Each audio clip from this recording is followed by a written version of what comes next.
we go. Last Monday we started, we did a first session of a class on Dietrich Bonhoeffer. Did an hour on his life, and a number of people, including my wife, said they couldn't be there. You know, what do we do about that? And so we decided we'd basically do the same thing this week. We'll do what we did last week from 6 until 7. For those of you that were here last week, just correct me if I do anything that sounds too wrong. And then at 7 o'clock, we'll charge into the new material. So, hi Roger. Hi. Let me let's get in the front row here. Yeah. We are in the front row. Yeah. All right, in the front row. I can see him just. That's good. I get a good shot here. And then, hi Kevin. Hello. Hi. The other thing I would say, and I shared this last week with the whole group, is feel free to ask questions and interrupt and all that stuff. If I just lecture for an entire hour, you're going to be bored silly, and I'm going to be out of breath.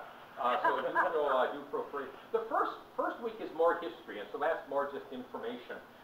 The rest of the weeks we'll get into more of what Bonhoeffer taught and believed, and that'll, I think, spark more conversation, pro and con, and all that stuff. Few introductory, why Dietrich Bonhoeffer? And I have to say, I've got a lifelong fascination for him. He's one of the theologians that has very much influenced me, and so I have an ongoing fascination with him. The other thing that's played in a bit is it seems to me Tyler has discovered Bonhoeffer, at least Bonhoeffer's life. There have been some other congregations that have had presentations on Bonhoeffer's life. The paper's run some articles. There's been a number of things published about Bonhoeffer, and that's wonderful. I mean, it's an absolutely fascinating life. My concern, though, is there hasn't been a lot done about his theology. We haven't publicized a lot about what he taught. And to my mind, his theology is at least as fascinating as his life. His theology is just absolutely stunning to me. And so we'll take a look at all that. The other thing that has gotten some people interested in Bonhoeffer, I don't know if any of you have read, I see I've got a copy over there of the book Bonhoeffer by Eric Metaxas. And that has become very, very popular. So I think it's still a bestseller on the New York Times thing. It is incredibly researched. I mean, that's a lot of pages. Metaxas did an incredible amount of work. It is a great laying out of Bonhoeffer's life. Great laying out of his life. Theology, he kind of skips over. He doesn't really get into the depths of what Bonhoeffer had to teach. And so we'll take a look at some of that in a little more detail. But it's a wonderful way to get acquainted with Bonhoeffer. It's just great stuff. Some of Bonhoeffer's books that I'll be referring to. Life Together. If you've not read Bonhoeffer directly, it's a great place to start. It's a small book. It's a simple book. Very readable. Bonhoeffer ran an illegal seminary in Nazi Germany for about 3 years. And this is his reflections on seminary life. And it good insights into the Christian life. A lot of fun. Cost of Discipleship we'll be talking about tonight. It's become a bit of a classic. It's a little tougher read. It's his commentary on the Sermon on the Mount. But it really has become a classic. And that'll be our second class tonight. Ethics. Bonhoeffer's great goal in life was to write a book on ethics. He never succeeded. He actually was killed before the book was finished. Eberhard Bethke, who put the book together, said this was 4 attempts that Bonhoeffer made to write in ethics. Never had a chance to complete them. One of his students pulled them all together, and we published a book called The Ethics. But as Bethke says, it's not the ethics Bonhoeffer would have wanted, but it's the best we got. And then the other one is Letters and Papers from Prison. When Bonhoeffer was in prison, a lot of correspondence between him and some of his friends. And that's been put together in a book called Letters and Papers. Some of it is just back and forth, how you doing, how's the family. Some of it is some real profound theology. And so you go through 20 pages and it's a real easy read, and then you hit some of this real heavy stuff, and it gets a little complicated, but it's fun. Oh, I might also say too, we made copies last week of all the PowerPoints I'm going to show tonight. So if you need a copy of the PowerPoints or want one afterwards, I'll pass those over. Okay, well, let me jump into Bonhoeffer's life. The dates for Bonhoeffer are 1906 to 1945. Dies right before the end of World War II. That is probably the most famous picture we have of Bonhoeffer. He was known for not liking to have his picture taken, and so we don't have an overabundance of pictures of him. That's probably the most famous, taken toward the end of his life. It's always pudgy in that picture. And everything I've read about him, he was actually very athletic. So when he was running the seminary, he'd take the guys out and play soccer.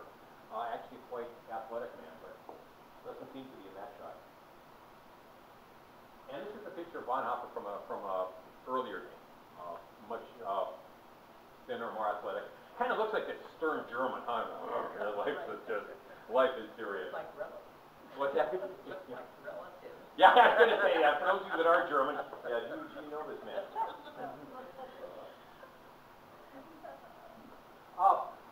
Bonhoeffer was actually a twin. Dietrich Bonhoeffer was a twin sister Sabine. Sixth child of Karl and Paula Bonhoeffer. There are actually eight children in the family in all.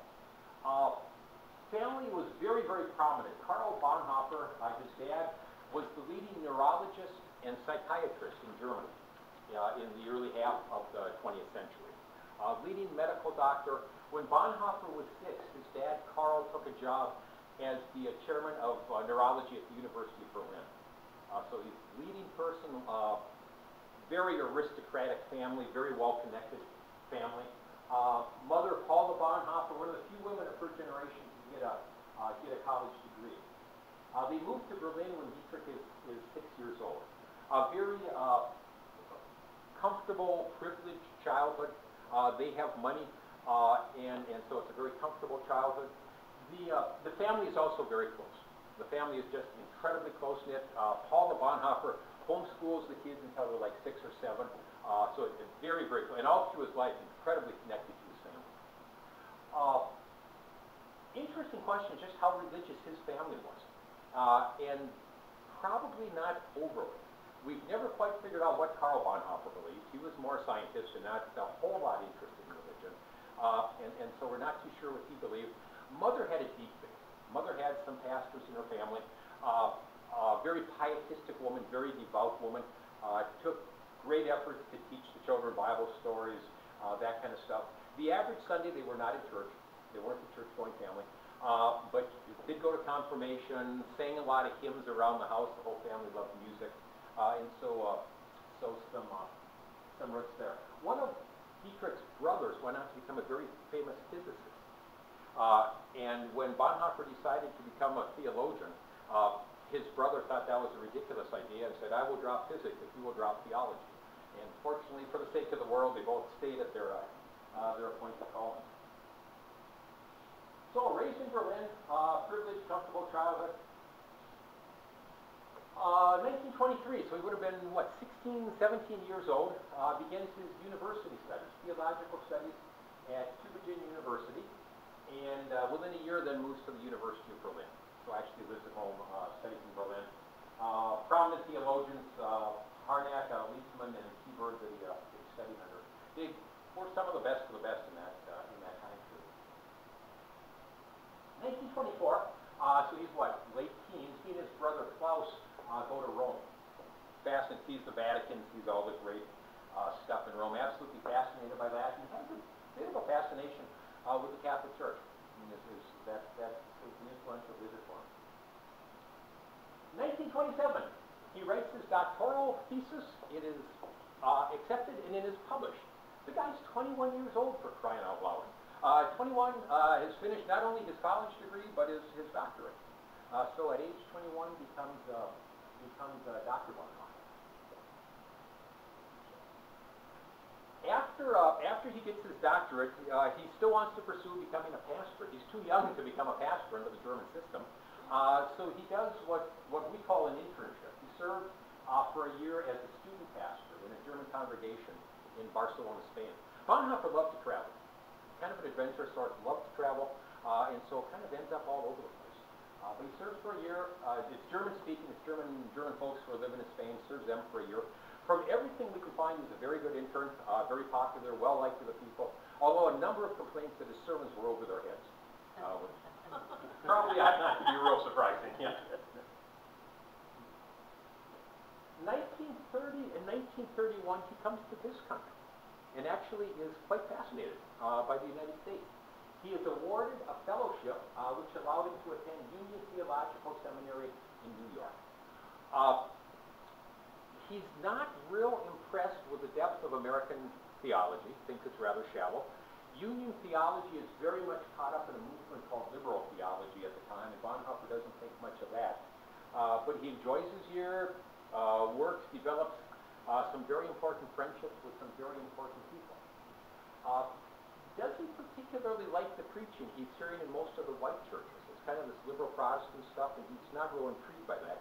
He meets a black friend at the school who invites Bonhoeffer to church services in Harlem. And he falls in love with Harlem. Absolutely fascinated by it. Spends a lot of time in Harlem, loves the church services there, just totally enthralled with all that Harlem has to offer. In fact, Bonhoeffer was quite the musician. At a young age, he wasn't sure if he would do theology or music. And he's enamored with black spirituals. And he ends up being the one who introduces Germany to that. In fact, when he runs an illegal seminary in Nazi Germany, and they're listening to these spirituals and singing, and just absolutely fascinated by all that. Also travels around quite a bit of this country, goes to Cuba, Mexico. Really was sort of an adventurous there. Comes back to Berlin in 1931 and goes back to the university and becomes a lecturer in theology. In our modern system, we probably call that a teaching assistant. You know, he's not a full professor by any means, he's too young. But he now begins giving lectures at the University of Berlin and starting to work his way up the academic ladder. He also gets involved with some ecumenical conferences, and he meets a British theologian who at this time is Reverend George Bell. And it becomes a very important relationship for Bonhoeffer later on in his life. While he's at the University of Berlin, he also joins a new ecumenical movement called the World Alliance for Promoting International Fellowship. And it's meant to be an ecumenical gathering of churches across national lines. Becomes quite active in that. Interesting thing about Bonhoeffer, he's a very academic person. I mean, very academic, but he's never limited to academia. He's always trying something else. And so it's some good theology, but he's always trying to put it in practice and see how it works. One of the things that fascinates me is in this period, 1931, while he's teaching at the University of Berlin, he also takes a job in an inner-city congregation teaching confirmation for 50 inner-city boys. Confirmation is for 7th and 8th graders. It's kind of an intense instruction in the faith in the Lutheran tradition. And they've got an inner-city church, 50 kids, 50 boys, driving the pastor nuts. Pastor doesn't know what to do about it, can't get out of there fast enough. They finally decide, well, give it to the young guy who's still training to be a pastor. So Bonhoeffer takes the class over. They have some notable encounters when he first starts. The boys aren't so sure they want to listen to him, and they hit heads for a while. Finally wins their trust. He has just an outstanding year. Becomes very close to the boys. Bonhoeffer's family had a cottage, a cabin outside of Berlin, up in the woods, that they would use as a summer retreat. This picture, Bonhoeffer's taking some of the boys up to the cabin and use it as a retreat. Becomes very active in the life of these junior high boys.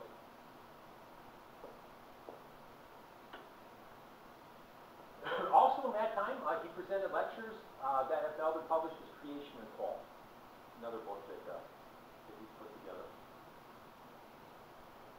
1933, Hitler is installed as chancellor. Well, all this is going on in Bonhoeffer's life. Well, he's being raised, you've got all sorts of turmoil in Germany. You know, Bonhoeffer is born before the First World War, is growing up during the First World War. One of his older brothers, Walter, is actually killed during the war. Tremendously hard on Bonhoeffer's mother. After the war, Germany goes through that period of the Weimar Republic, you know, which is absolute chaos for Germany. And then in the background of all this, Hitler is now starting to come to power. By 1933, Hitler now has officially been elected as chancellor. The Bonhoeffer family was, back up, one of the things that's fascinating about Bonhoeffer is he was one of the ones in Germany that saw the danger of Hitler. Very early on, sees the danger that Hitler posed, very vocal about that early on. The Bonhoeffer family was quite aware of the dangers of Hitler. Hitler never totally won over the German military or the German aristocracy. The military never totally trusted Hitler, and the aristocracy never totally trusted Hitler. And he had to be a bit careful working with those groups. Bonhoeffer is out of a very important aristocratic family, and he will exploit that to the utmost. He gets away with some things that a normal person wouldn't have. But Hitler is coming to power. The Bonhoeffer family as a whole does not trust Hitler. It's an intellectual family. They can kind of see through most of Hitler's rhetoric. The other thing they have is one of Bonhoeffer's brother-in-laws, a man named Hans Donahue, is a member of the German military secret intelligence. And so he is up on all that's happening in Germany and sharing all that with the families. And so initially, as Hitler's coming to power, I mean, he's very good at propaganda, presents a very positive face. You know, this is the man that's going to lead Germany and save Germany and all the other stuff. The Bonhoeffer family has insider information. They know what's going on behind the scenes, some of the maneuvering and shenanigans that Hitler's pulling. And so Bonhoeffer, the whole family doesn't trust Hitler from the get-go. This is actually a later picture. It's Hitler addressing the Reichstag. I think that's 35 or 38. Just the sense of some of the power that Hitler gets. So 33, Hitler is installed as chancellor. 2 days after Hitler is installed, Bonhoeffer is on Berlin radio attacking Hitler. Interesting move, especially for a Lutheran preacher. He goes on Berlin radio.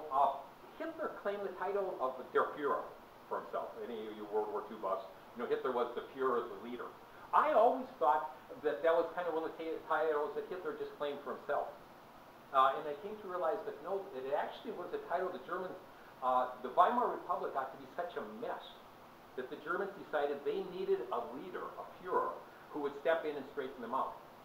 And so when Hitler comes to power, he puts 2 and 2 together and says, I'm the Führer you've been looking for, and very quickly claims a title for himself.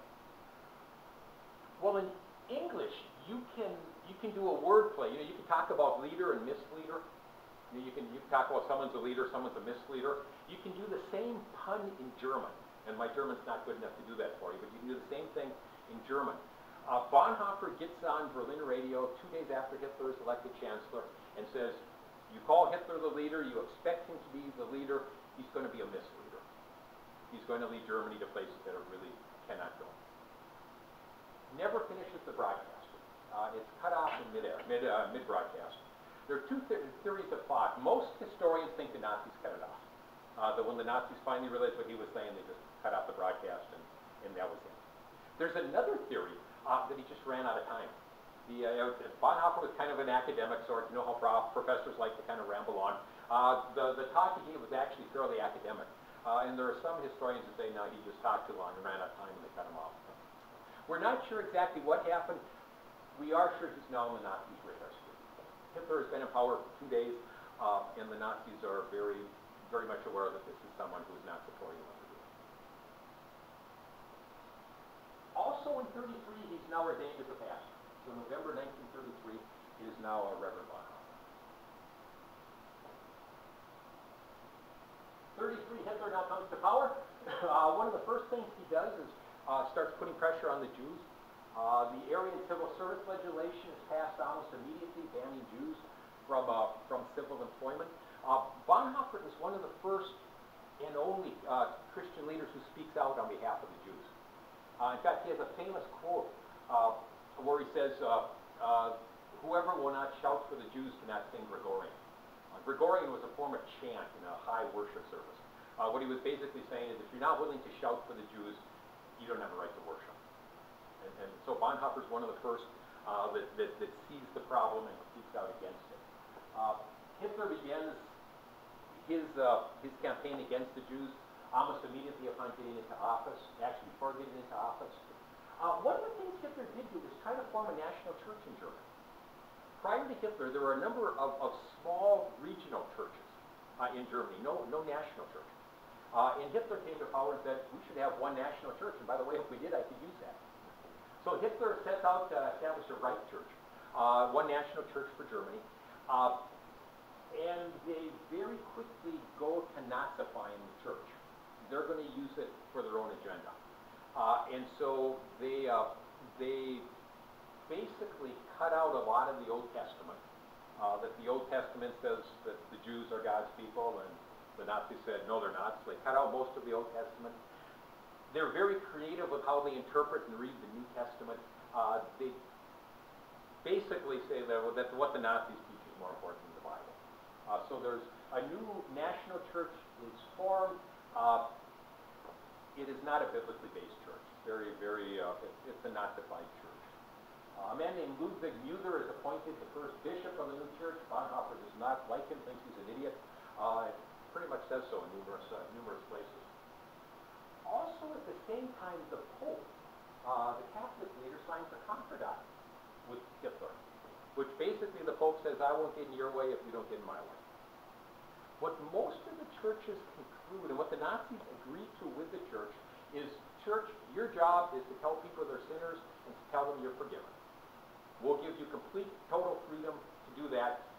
Everything else is our business. So churches, you concern yourself with forgiveness of sins, stay out of the rest of our agenda, and we'll all get along.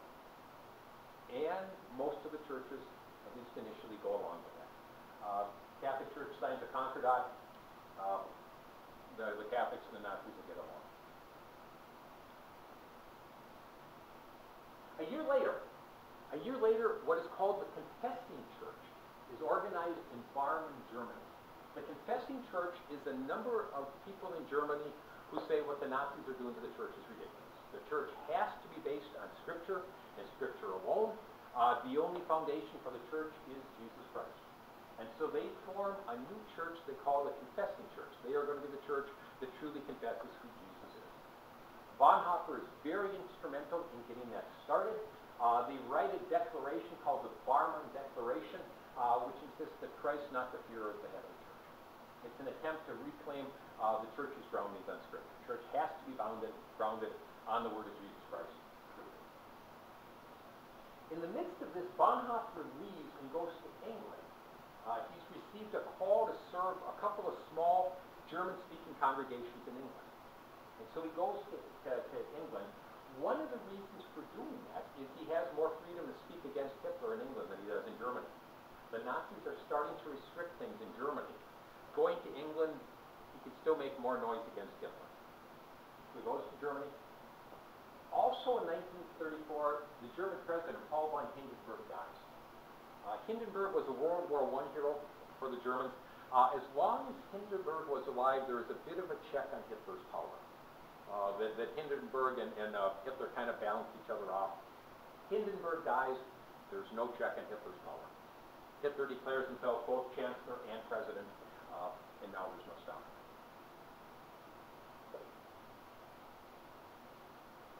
A year later, 1935, Bonhoeffer returns from England to direct a seminary for the Confessing Church. The Confessing Church decides if we're going to be a worshiping body, if we're going to be a band of believers, if we're going to be a denomination, we need a seminary. Someone's got to be training our pastors. So they ask Bonhoeffer if he will come and lead a seminary for them. And he agrees. So he comes back, initially sets up a seminary in Zeist, Germany, very quickly moves to Finkenwald, which is in North Germany, very up by the North Sea up there, the Baltic Sea. Goes up to northern Germany and starts a seminary. Bonhoeffer has some interesting thoughts on seminary education. My seminary education was very academic. I mean, we learned theology, and we learned who said what. We learned theology. We learned almost nothing of practical importance. I mean, we were great students. We learned very little that was practical. I still remember when we graduated, one of our professors spoke to the class and said, "You are now very learned theologians, but you are babies in faith. When you get into the congregation, find some of those saints that are deeper than you and listen to them." And it was probably the best advice I got. Seminary model has always been very highly, it's an academic model. We want people to be able to do theology. Bonhoeffer says, okay, I'm in charge of the seminary. How do we really want to train pastors? He said, I'm going to kind of tweak the curriculum. He is very academic himself.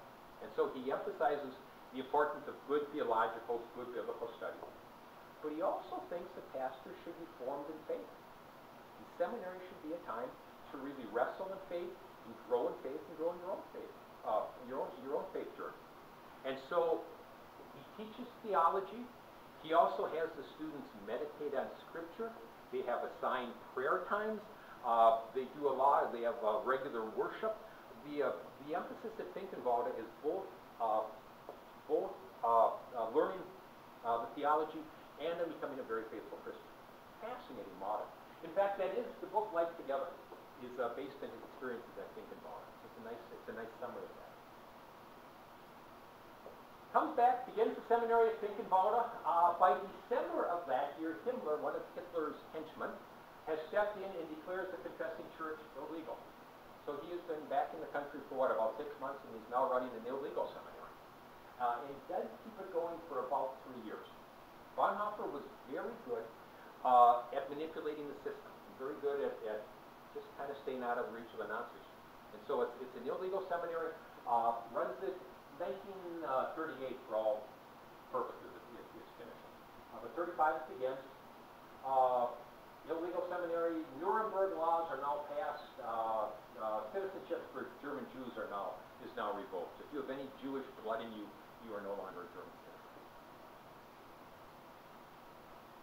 At Finkenwalde, Bonhoeffer meets Eberhard Bethge, who becomes Bonhoeffer's closest friend and confidant. He's one of his students. They're not that far apart in age, become very, very good friends. They end up rooming together at Finkenwalde and become just very, very close after that. They live together some. They spend a lot of time together. They've got stories in some of their letters of staying up until the wee morning hours, smoking cigars and talking theology. Bethge eventually marries Bonhoeffer's niece, Renata, and so becomes part of the whole Bonhoeffer family. Where Bethge becomes important, he's the one who's preserved Bonhoeffer's legacy for us. Most of letters and papers at the prison were written to Bethge.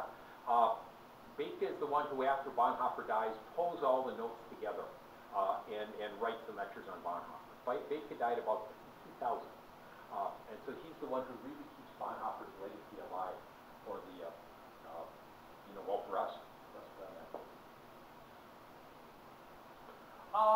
Next year, 1933, the confessing church leader, World War I hero Martin Niemöller is arrested. One of the other leaders in the confessing church was a German pastor named Niemöller. He was actually a World War I hero.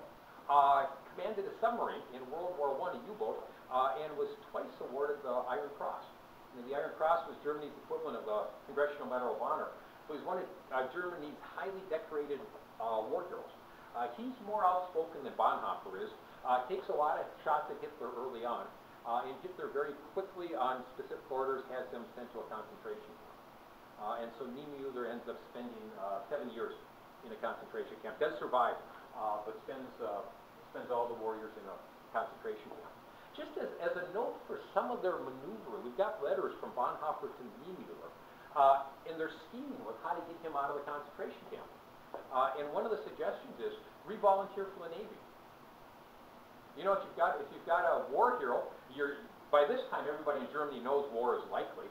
If he volunteers for the Navy, how can the military say no?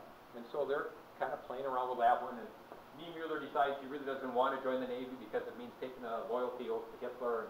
But they do a lot of scheming in Nazi Germany to try to get around some of the system. August of that year, Bonhoeffer's authorization to teach at Berlin is withdrawn. No longer teach and lecture at the University of Berlin. The Nazis aren't true.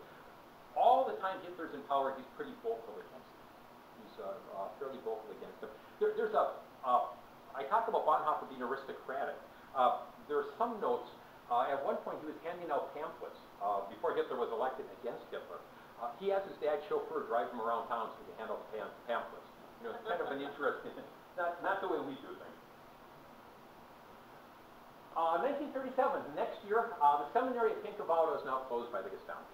They've been able to keep it open for a couple of years. The Gestapo finally says enough is enough and comes in and closes the seminary. 27 pastors and former students are arrested. Most of the students at Finkenwalde died during the war. I think there were 50, 60 students. Almost all were drafted into the German army, and very few survived the war. So the seminary is now closed. They actually kept the seminary system going for about another year. They farmed out some of the students to some other pastors and congregations, and Bonhoeffer kind of drove around Germany keeping tabs on them. So they actually kept the system going for about another year. But the Gestapo now has functionally closed it down. November that year, Bonhoeffer publishes the Cost of Discipleship, and the Pope now realizes that Hitler is not one to be trusted and begins protesting all of the previous leaders. 1938, Bonhoeffer makes his initial contact with members of the German resistance. There is a resistance movement to Hitler that has started, and Bonhoeffer now makes some contact with them. The resistance movement was heavily populated by military and aristocracy, the two groups that were really couldn't win over. And Bonhoeffer now makes just some initial contact with them. September, he writes Life Together. Also that year, Bonhoeffer's twin sister, Sabine, is married, and we always call him a Jewish man. She's married to a man. He's actually he's a baptized Christian. His father was Jewish, his mother was Christian. The family was all baptized Christian. He was functioning, he was Christian. Their daughters are all Christian. Because he has Jewish blood in him, all the Nazi crackdown is coming down on them. They decide they have to get him out of the country. And so Bonhoeffer and Bethke literally drive them to Switzerland in the middle of the night trying to avoid Nazi checkpoints and all this kind of clandestine stuff. They drive it to Switzerland. From Switzerland, they fly to England and spend the rest of the war in England. 1938, in April, all German pastors are ordered to take an oath of allegiance to Hitler in recognition of his 50th birthday. They thought a sign of loyalty would be nice, and so now if you're going to be a pastor in Germany, you have to swear an oath of loyalty to Hitler. Again, what does Bonhoeffer do? He can't teach. Doesn't like the Nazi church to begin with. Confessing church isn't doing well, and he's certainly not going to swear an oath of allegiance to Hitler. Also, November of that year comes what's called the Kristallnacht. It's a Nazi-orchestrated riot where the whole country goes after the Jews. They destroy 300 synagogues. Many Jewish stores are burned down. 30,000 Jewish men are arrested. It's a Nazi-organized riot against the Jews. Again, the pressure on the Jewish people is being ratcheted up. 1939. The next year, Bonhoeffer returns to the United States. When he's in Nazi Germany, what does he do? He can't teach, can't preach. The Nazis don't think much of him and are pretty much onto him for his less than supportive activities. Not sure what he's going to do. Some of his friends in the U.S., who by now are quite noteworthy theologians themselves at Union Seminary, say, come on over here to teach. Get out of Germany. You know what's going to happen. Come over to Germany. Teach here for us. And Bonhoeffer isn't sure what else. He knows if he stays in Germany, he's probably going to end up getting drafted, and doesn't think much of that. And so he realizes, okay, let's get out of town. So he gets on a steamer, comes back to the United States. He's here for less than a month. He's here for 26 or 28 days, and realizes that he's made a mistake. But we're going to look at that later on tonight. He writes a famous letter to Reinhold Niebuhr, where he says, I cannot share in the rebuilding of my country if I don't share in her destruction. He knows there's going to be war. He suspects Germany's going to lose.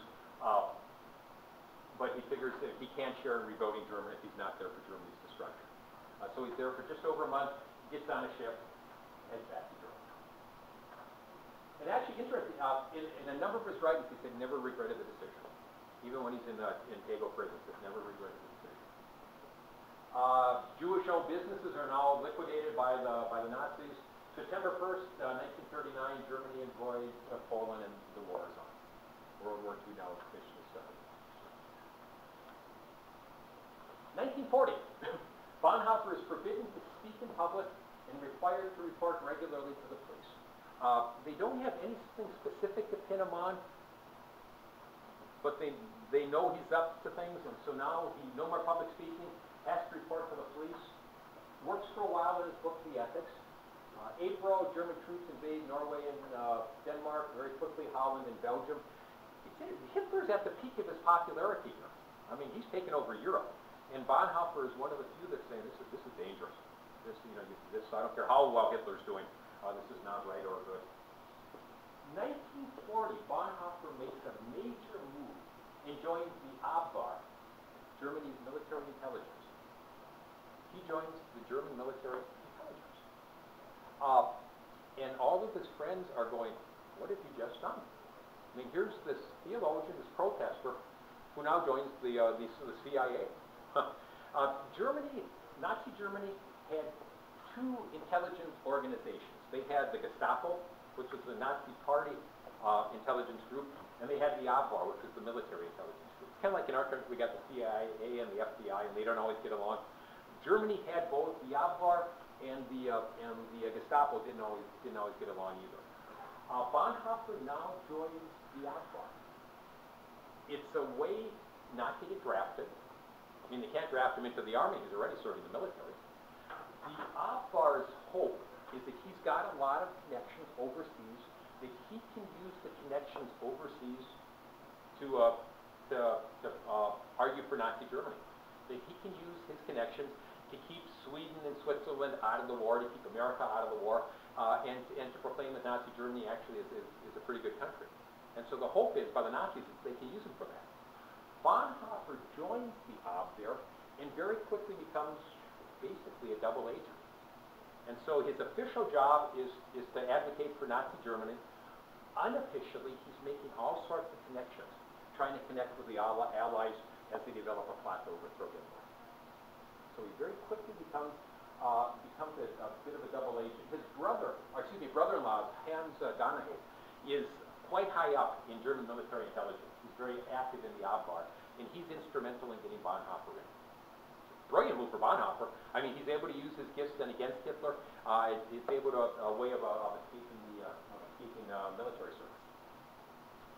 Problem with his Abwehr working, it leaves him completely and totally alone. He stands totally alone.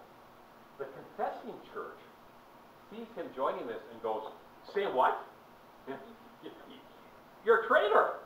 You know, you spend the last 10 years complaining about Hitler, trying to stop the Nazis. Now you've become one of them. You know, you haven't just joined the army, you've joined military intelligence. What in the world?" Other theologians, Karl Barth, most of the theologians around the world are, what's he done? You know, we can't trust the guy. And so all his church connections now question him. The Nazis never have liked him. He's got his family, which knows the whole story, and he's got the other members of the German resistance. Otherwise, he stands completely and totally alone. And when he writes some of these things in his memoirs about his letters about the Christian call to stand before Christ alone and serve Christ no matter what, you get a feel for him. It had to be a very, very lonely time. But he now joins the Abwehr. Nazis still don't trust him. He is forbidden to print or publish. He makes 2 trips to Switzerland, and actually on behalf of the resistance. Officially, the trips are on behalf of the Nazis. Nazi Germany pays for the trips. He is there to tell people how good Nazi Germany is. Unofficially, he's there to make contacts and get the Allies realizing that there's a resistance movement going on in Germany. Also, to keep up with the history, Germany invades the Soviet Union. The Jews now begin to be deported, and the first gas chambers are installed in 1941. Also, December 7th, Japan attacks Pearl Harbor, and the United States announces all of this. Just to keep you up on some of the world scene there. April, Bonhoeffer, 42, Bonhoeffer visits Norway and Sweden. And you remember way back when he was in that ecumenical movement, one of his friends was Reverend George Bell from England. Reverend George Bell is now Bishop George Bell. He's become a bishop in the Anglican Church, and he's a member of Parliament. And so Bonhoeffer's job is to go to Bell and others and say, you need to get a message to Churchill and FDR that there is a resistance movement in Germany. That our plan is to overthrow Hitler. We're going to try to take down the Nazi government. What we need is for the British and the Americans to be aware of that, if possible, support us, and give us any help we can. That's Bonhoeffer's job. He does it successfully. Interesting, the Americans and the British pay no attention to it. Both FDR and Churchill decided the only acceptable outcome to the war was unconditional surrender by Germany. There was to be no deals with any part of the German population. The entire country had to surrender. So Bonhoeffer works hard to establish connections with the Allies. The Allies think it's not good war practice to do that. So the effort doesn't get a rope on. In the midst of all this, he gets engaged. You know, life goes on, so you get engaged. Supposedly becomes engaged to Maria von Wiedemeyer. And that is a picture of Maria. Bonhoeffer is 35 years old when he gets engaged. Maria is 17. So it raises a few eyebrows. He actually met Maria when he was running the illegal seminary at Finkenwald. Maria's grandmother was Ruth von Kleist, loved what Bonhoeffer was doing, hated Hitler. Grandma thought that Bonhoeffer was the greatest guy that ever walked the face of the earth, very wealthy aristocrat. And so she finances a lot of the seminary. Very influential in keeping the seminary going. Always brings the family over to church at the seminary. She has a number of grandchildren. And she decides that they need to be confirmed. Good, proper Lutheran German education. They all have to be confirmed. She tells Bonhoeffer, who she's backing with a lot of money, you're going to confirm my grandkids. Bonhoeffer says, sure. She has two grandsons and Maria. Maria's 12 at the time. The grandsons do pretty good. Maria's not at all interested in theology, and Bonhoeffer flunks them. That gets to be a bit of a joke for them later on in their life. Anyway, he meets her when she's 12. They don't have a lot of contact. When she gets to be 16, 17, he's spending more time with the von Kleist family. Their paths keep crossing, and they begin to fall in love. They begin to fall in love. It's a little bit of a different world. You know, I'm thinking, I'm a 34, my daughter, who is now 18, falls in love with a 34-year-old. I don't care if he's a pastor or not. I'm getting the gun. You know, I don't like it. It's a couple of aristocratic families. You know, that whole German nobility thing. So there's a little more going on than would be in our culture. Nonetheless, grandmother thinks Bonhoeffer is the greatest thing in the world. Mom's not so sure. Mom doesn't like the idea of young daughter marrying a much older man. Maria's dad and older brother are both killed on the Russian front. They're both killed serving. Her dad is actually a fairly highly decorated officer.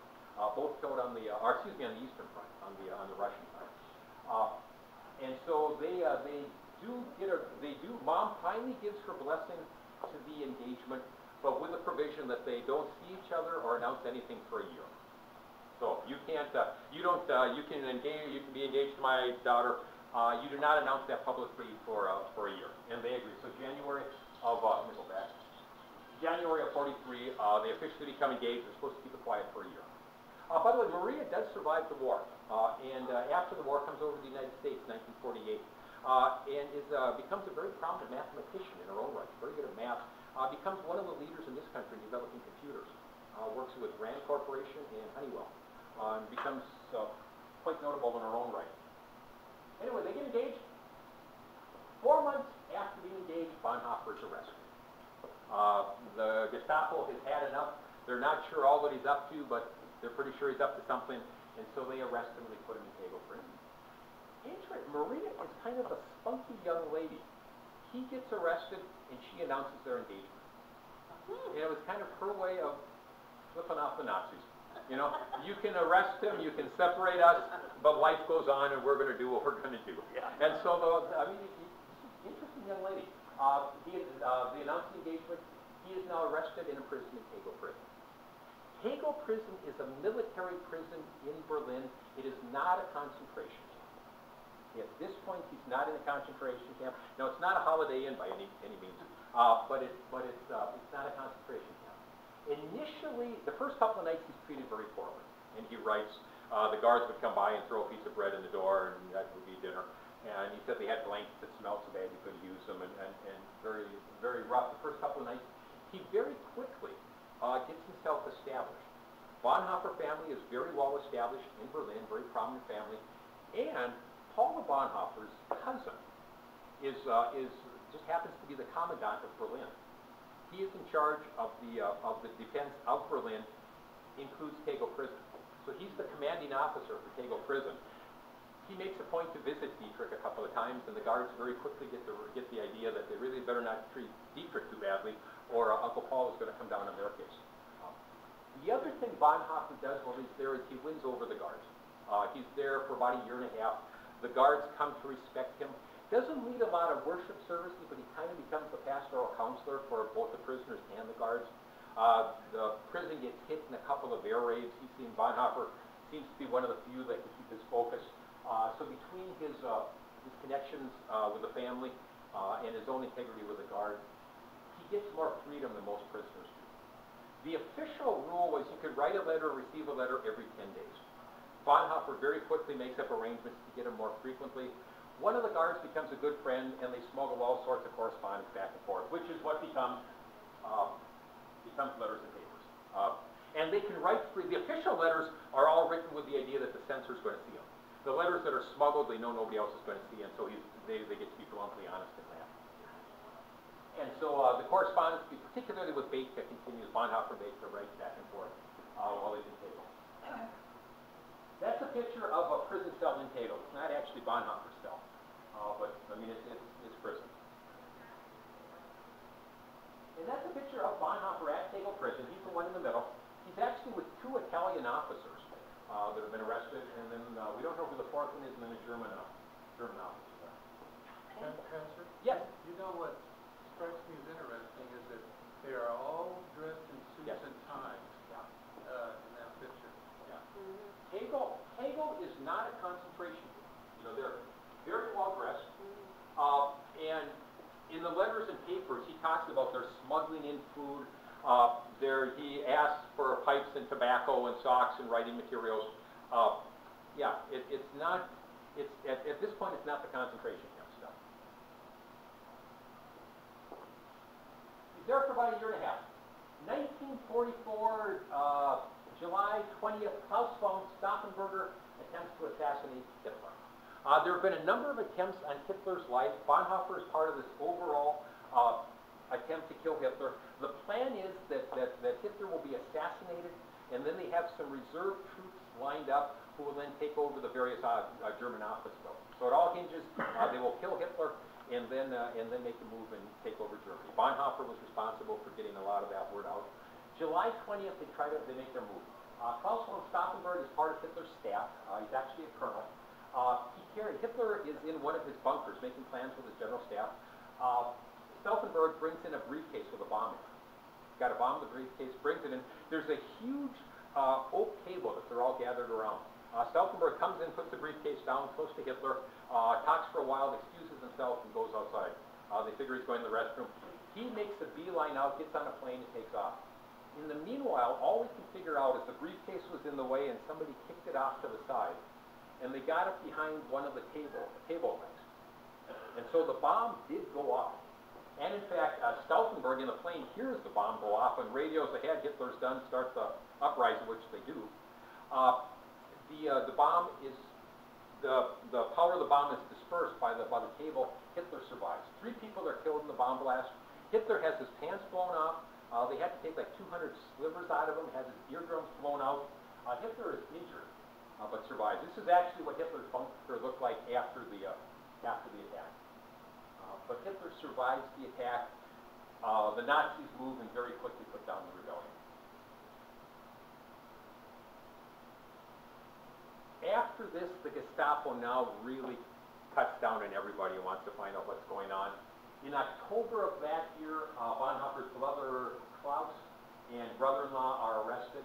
Bonhoeffer is moved from Tegel prison to the Gestapo prison in Berlin. And now all good treatment ceases.